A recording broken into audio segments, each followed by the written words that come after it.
नमस्कार, स्वागत है आपका द न्यूज पर। मैं हूं आपके साथ शेरिन।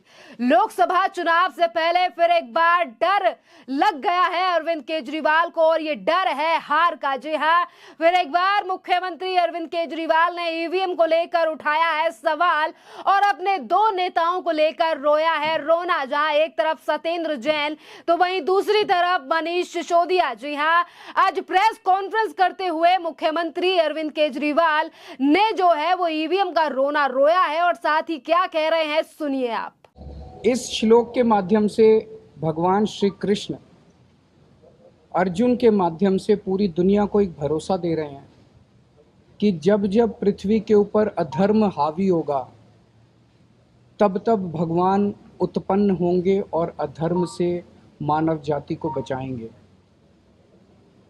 आज हमारे देश के अंदर जो हालात हैं, इतना ज़्यादा अधर्म हो गया, इतना ज़्यादा अधर्म हो गया है। खुलेआम एमएलएज को खरीदा जा रहा है, खुलेआम सरकारें गिराई जा रही हैं।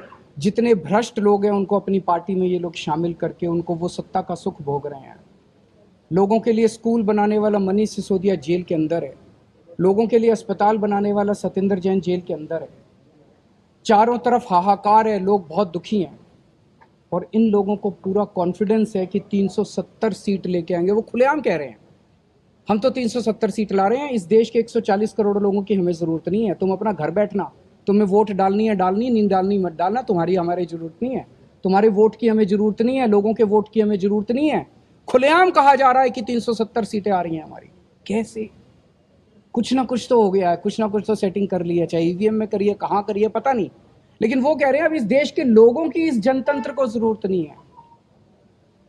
इतना अधर्म हो गया। भगवान श्री कृष्ण ने तय किया है कि वो सीधे तौर पे हस्तक्षेप करेंगे। तो जो ये पूरा चंडीगढ़ चुनाव हुआ, चंडीगढ़ चुनाव के अंदर ये कोई इत्तेफाक नहीं था कि उस दिन कैमरे के अंदर इनकी कुकर्म, इनकी कारस्तानियां, गलत कारस्तानियां कैमरे के अंदर कैप्चर हो गई। उस दिन हमने देखा वीडियो के अंदर सारे चिल्ला रहे हैं ये कैमरे हटाओ, कैमरे हटाओ।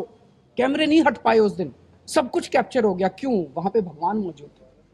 भगवान ने कैमरे हटने नहीं दिए, इनके सारे कुकर्म कैप्चर हो गए। और कल जिस तरह से सुप्रीम कोर्ट के अंदर ये पूरा फैसला सुनाया गया, ऐसा लगा जैसे चीफ जस्टिस ऑफ इंडिया की जिह्वा के ऊपर उनके अंदर भगवान मौजूद है। चीफ जस्टिस ऑफ इंडिया के जरिए भगवान बोल रहे हैं। पूरे देश का एक बार विश्वास जागा। जो देश ये समझने लगा था कि बीजेपी को हराया नहीं जा सकता, लोगों को लगने लगा कि बीजेपी भी हार सकती है। चंडीगढ़ मेयर का चुनाव हार सकती है तो बीजेपी बड़ा चुनाव भी हार सकती है। तो इस वक्त अधर्म इतना ज्यादा हो गया है।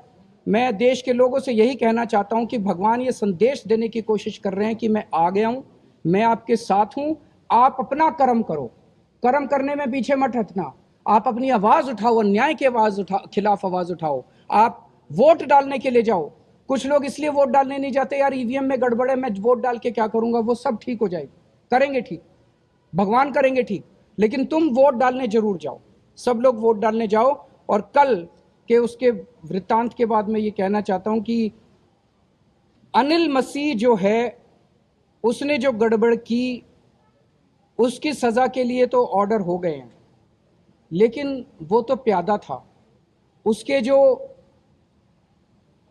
मास्टरमाइंड हैं, उसके जो मालिक हैं, जिन्होंने आदेश दिया ये सारा जनतंत्र का चीरहरण करने का, जनतंत्र की ऐसी तैसी करने का, सजा उनको मिलनी चाहिए। और उनके ऊपर देशद्रोह का मामला चलना चाहिए। जो व्यक्ति इस देश के जनतंत्र के खिलाफ के साथ खिलवाड़ करेगा वो देशद्रोह कर रहा है।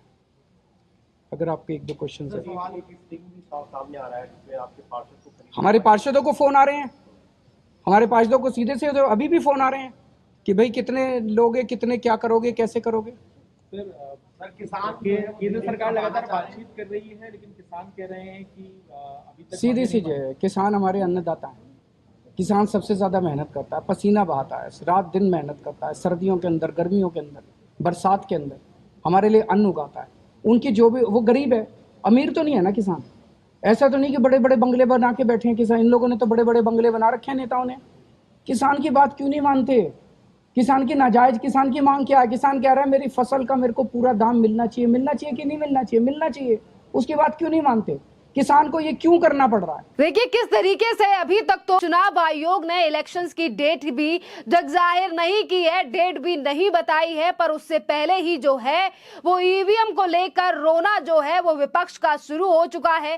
पहले अखिलेश यादव तो अब मुख्यमंत्री अरविंद केजरीवाल, जैसा कि आपने सुना कि वो ये कह रहे हैं कि आज बीजेपी वाले कह रहे हैं कि उनकी 370 सीटें आएंगी, पर 370 सीटें आएंगी कैसे? यानी कि वो ये कह रहे हैं कि उन्हें जनता की कोई जरूरत ही नहीं है और लग रहा है कि ईवीएम या तमाम चीजें जो हैं वो सेट कर ली गई हैं।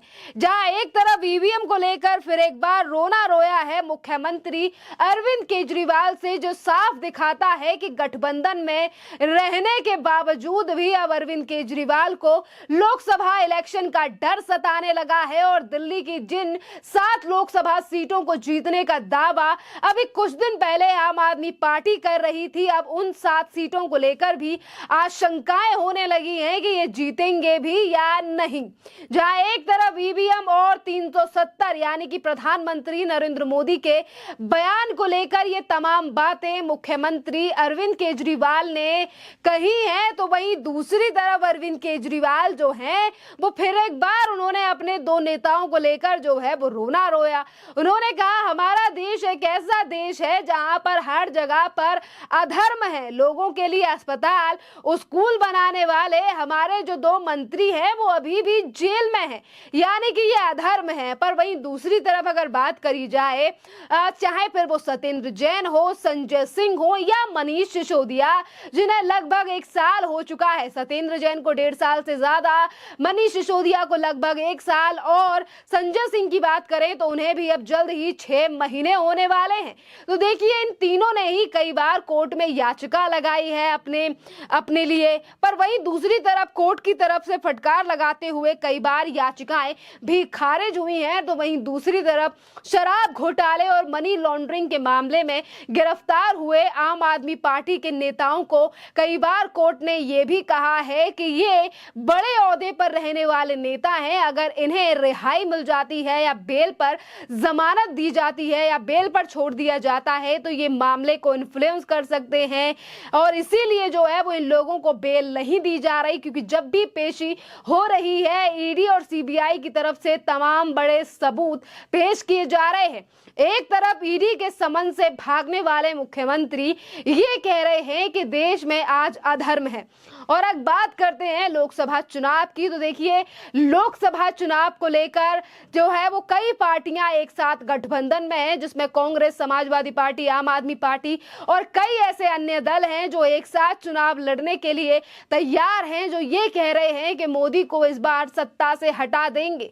और वहीं एक तरफ प्रधानमंत्री नरेंद्र मोदी के बयान को लेकर इस कदर बातें करना, एक तरफ अरविंद केजरीवाल कह रहे हैं कि जनता इसीलिए वोट नहीं डालती है क्योंकि उनको पता है कि ईवीएम में गड़बड़ी है, पर मैं लोगों से ये कहना चाहता हूं कि आप जाकर वोट डालिए, क्योंकि चंडीगढ़ में जिस तरीके की चीजें हुई हैं वो लोकसभा में होंगी कि नहीं ये हम कैसे कह सकते हैं। एक के ऊपर एक्शन हो चुका है अनिल मसीह के ऊपर, तो उनके जो बड़े आका हैं उनके ऊपर एक्शन कैसे होगा। तो देखिए चंडीगढ़ का एक चुनाव जो कि छोटा चुनाव था उसे किस तरीके से लोकसभा चुनाव से जोड़कर जो है वो अपनी बौखलाहट दिखाते हुए नजर आ रहे हैं मुख्यमंत्री अरविंद केजरीवाल। और वही किसान आंदोलन को लेकर, यानी कि वो किसान जो बड़ी बड़ी मशीनें लेकर, जेसीबी जैसी मशीनें लेकर, पोकलेन जैसी मशीनें लेकर दिल्ली कूच करने की बात कह रहे हैं, आज उन्हीं किसानों को लेकर मुख्यमंत्री अरविंद केजरीवाल ने कहा कि वो किसान गरीब हैं, अगर वो अपनी मांगों को लेकर सामने आ रहे हैं या धरना प्रदर्शन कर रहे हैं तो उनकी मांगों को सरकार को मान लेना चाहिए। वो देश का गरीब किसान है, हम किसानों का सम्मान करते हैं। नेताओं ने कोठियां बना रखी हैं, क्या आपको वो पंजाब अमीर दिखाई दे रहे हैं? क्या वो जो पंजाब जो धरना प्रदर्शन कर रहे हैं क्या वो जो किसान है वो बहुत ज्यादा अमीर है?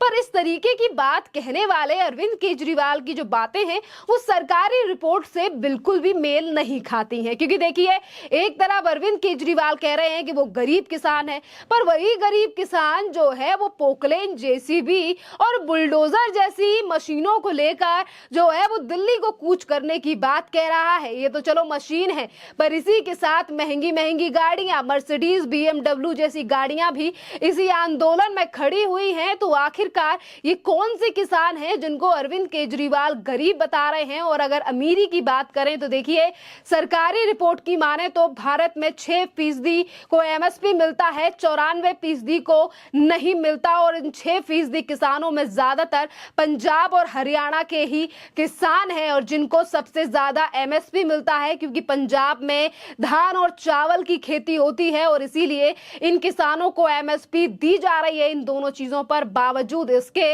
लगातार ये कहा जा रहा है कि गरीब किसान अपनी मांगों के लिए खड़ा हुआ है।